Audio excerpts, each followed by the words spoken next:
Boa tarde. Posso tirar?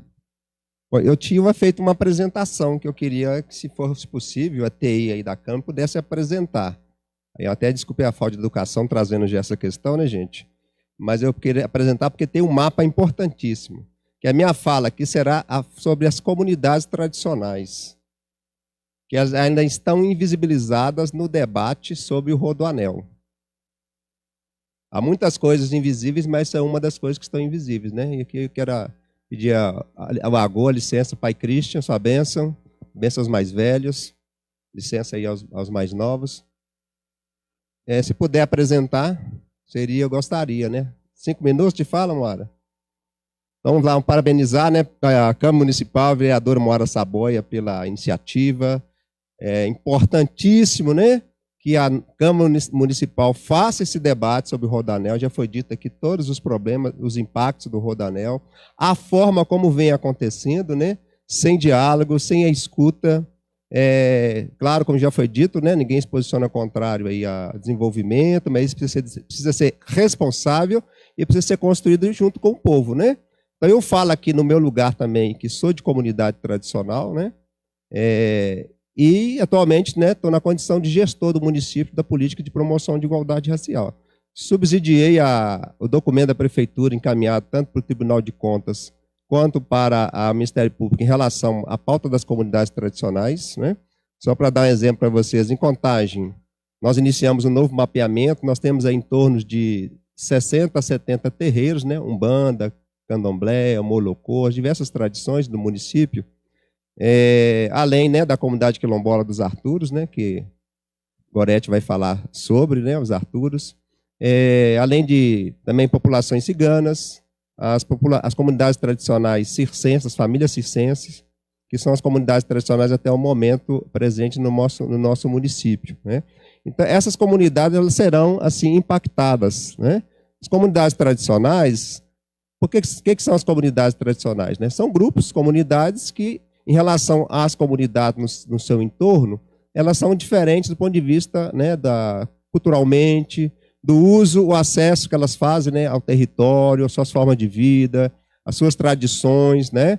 Então, quando eu estou falando, né, do terreiro X, eu estou falando da especificidade daquela comunidade tradicional. Quando eu estou falando do Arturos, estou falando da especificidade dos Arturos e a relação que ele estabelece com o seu entorno, na diferença em relação às outras comunidades. As comunidades tradicionais, é bom a gente dizer que existe uma legislação hoje, né, que compreende as comunidades tradicionais. Uma delas é a Convenção 169 da Organização Internacional do Trabalho, que trata dos direitos das comunidades indígenas e comunidades tribais, que é uma legislação, né, uma infralegislação no Brasil, né, regulamentada aqui no final do século passado, né, do século XX, né?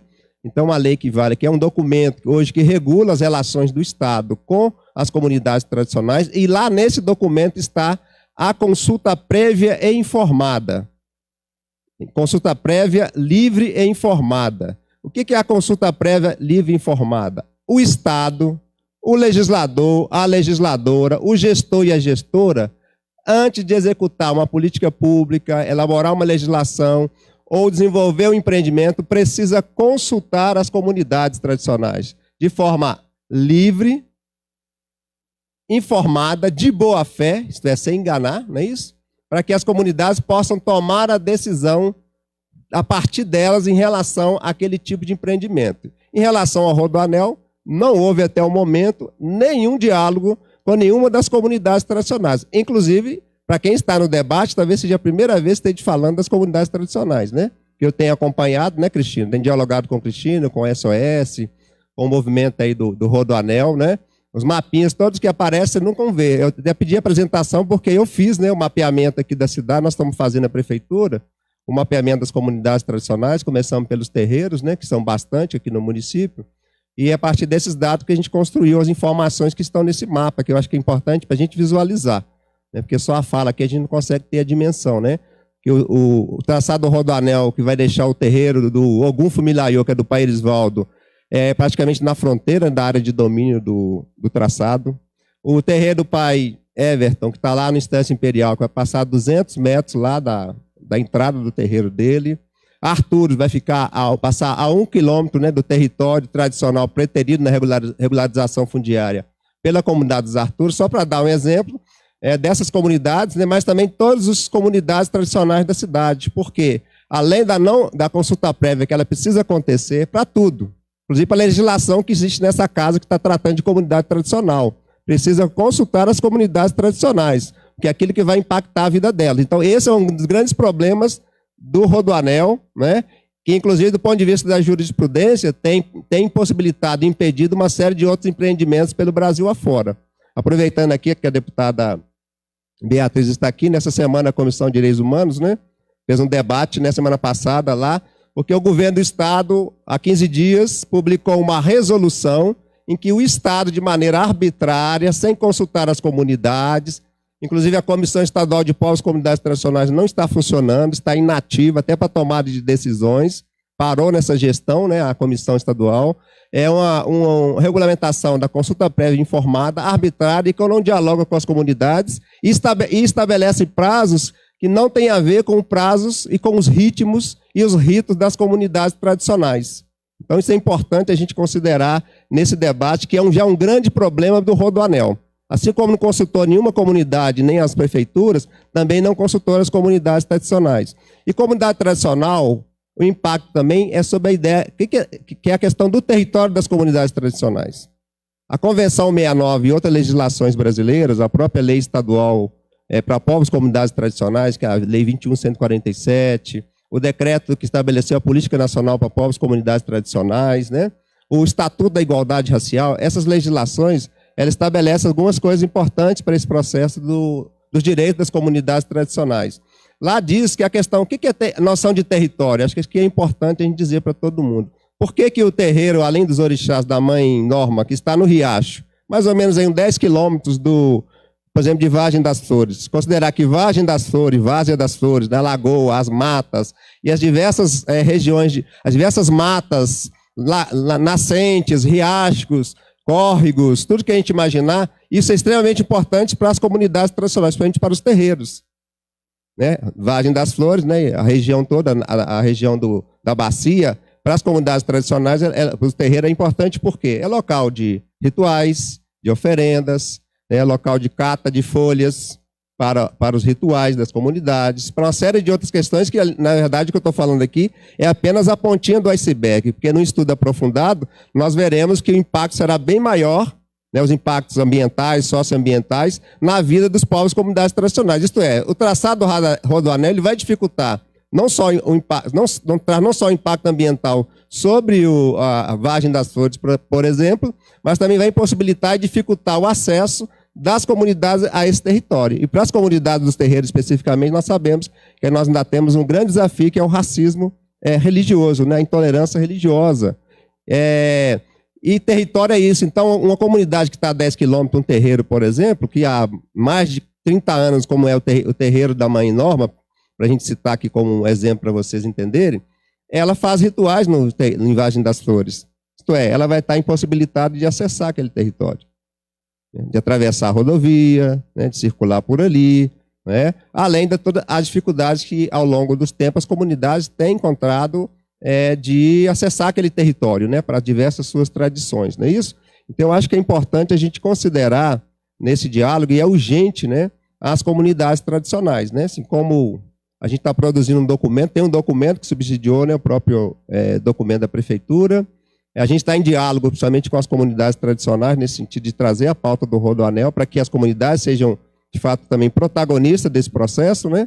Então, acho que é isso, né? Assim, para trazer. Eu queria apresentar ali, porque acho que era bom a gente ver no mapa, né? Onde é que estão essas comunidades, o que a gente está falando, porque só na fala que a gente não consegue compreender, né? Mas depois a gente pode disponibilizar esse material e destacar que é importante, né?